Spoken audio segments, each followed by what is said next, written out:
Sì, ho dovuto verificare che fosse davvero un prodotto del 2022 questo Reach, e nonostante tutto sono ancora incredulo. Mi pento solo di aver aspettato alcuni mesi prima di decidermi a vederlo.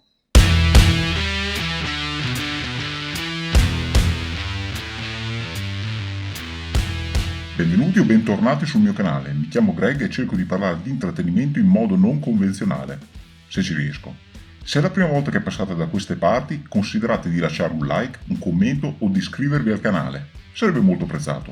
In caso contrario, grazie comunque per avermi fatto visita. Ma torniamo a parlare di questo Richard, uscito in 8 episodi per Amazon Prime Video, tratto direttamente dal romanzo d'esordio di Lee Child e che pare essere discretamente fedele al suddetto romanzo. Non farò paragone con i due film di Tom Cruise perché non me li ricordo e perché dopo un po' anche basta, Il serial inizia con una scena concitata in cui un uomo viene inseguito, freddato alle spalle per poi essere preso a calci e infine coperto con un cartone. Bell'aggancio.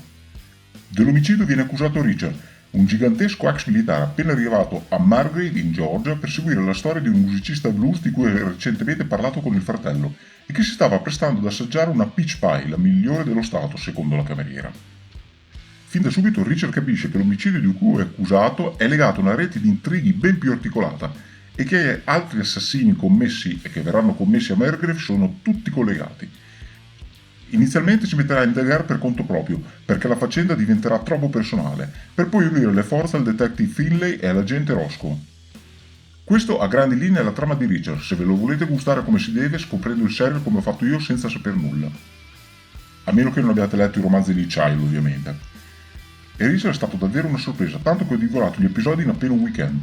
Dalla sua infatti è una serie di caratteristiche in grado di tenere sempre attiva l'attenzione e la curiosità del pubblico, aggiungendo alla storia nuovi interrogativi e promesse di avere le risposte a quelli precedenti.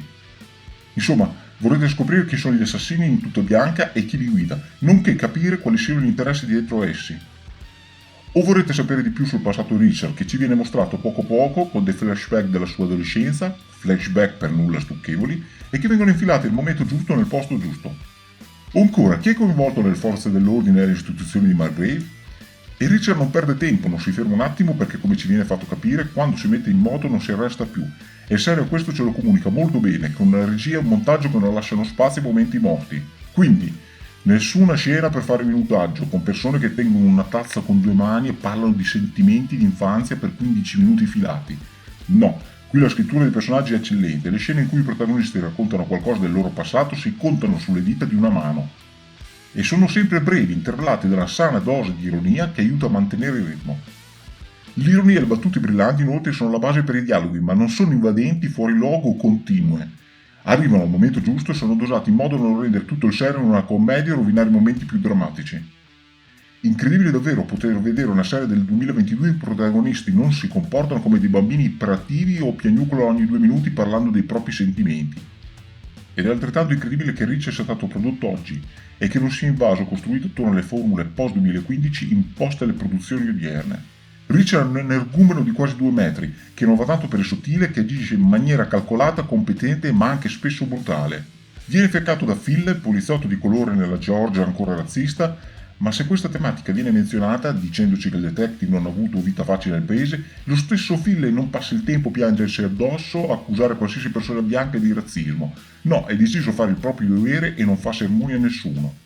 E anche Roscoe, agente di polizia testarda e giusta, non fa sermoni a nessuno su quanto sia difficile essere donna nelle forze dell'ordine. Questo non avviene mai, dico mai, e nessuna scena in cui qualcuno mette in dubbio le sue capacità per il suo sesso è stata inserita. Roscoe è un personaggio femminile che andrebbe preso a modello. È competente, determinata e dotata di una massiccia dose di coraggio, ma quando si trova in situazioni in cui deve affrontare antagonisti maschili che saranno 3 volte il suo peso, sfrutta le armi da fuoco e l'intelligenza per avere la media.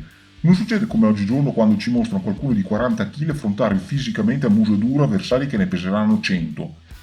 E questo vale sia per uomini che donne, Richard è un serial che sembra uscito davvero da un'altra epoca, scritto e diretto da persone di talento che hanno potuto evidentemente lavorare con un buon materiale di partenza, senza doverlo snaturare per avere il nulla osta e iniziare la produzione.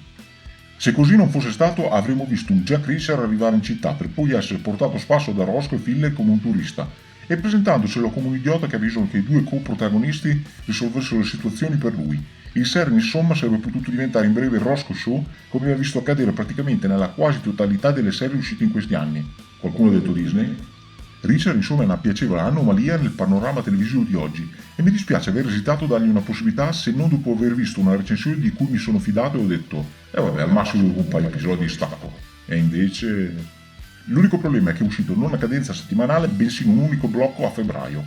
Ora, il modello Binge sembra che stia venendo gradualmente abbandonato dai servizi streaming, perché pare si siano resi conto che non è sostenibile e fallisce principalmente su due punti: tenere legati gli abbonati, mantenere vivo l'interesse del pubblico. Infatti gli utenti tendono a cancellare l'abbonamento una volta guardato una serie per intero per poi passare a un servizio concorrente in cui magari c'è un altro prodotto appena uscito. Con l'uscita settimanale invece si tende in media a tenere legato lo spettatore per almeno un paio di mesi, dando in modo di inserire altro materiale e cercando così di creare un circuito chiuso. E inoltre, cosa da non da poco, un episodio, massimo 2 a settimana, dà il tempo agli spettatori di fare speculazioni su cosa accadrà successivamente, di parlarne in rete, di cercare contenuti e analisi che vengono fatte da blogger o youtuber. Questo mantiene vivo il prodotto che sennò rischia di bruciarsi nell'arco di un weekend quando gli spettatori l'hanno già finito e sono pronti a passare al serie successivo. Vedete ancora molta gente parla di Squid Game in rete? Ed è purtroppo successo anche a questo Richard, di cui ho visto diversi contenuti sui social per un paio di settimane, che poi è scomparso quasi del tutto dai radar.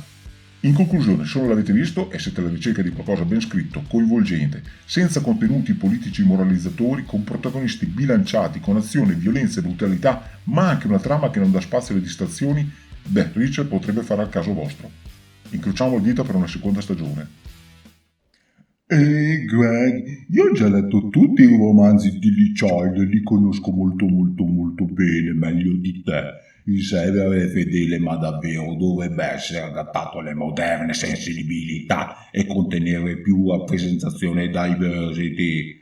Inoltre Richard è un chiaro esempio di macismo del passato e non è un modello da prendere esempio, And it can't not be funny. Un personaggio maschile, capace e competente, che collabora con gli altri comprimari senza che venga sminuito e umiliato ti fa scattare l'allarme macismo? E davvero non hai visto rappresentazione di diversity? Forse perché non avevano appiccicato addosso un neon e una freccia segnaletica che si illuminassero ogni scena per fare morale e sottolineare le tematiche.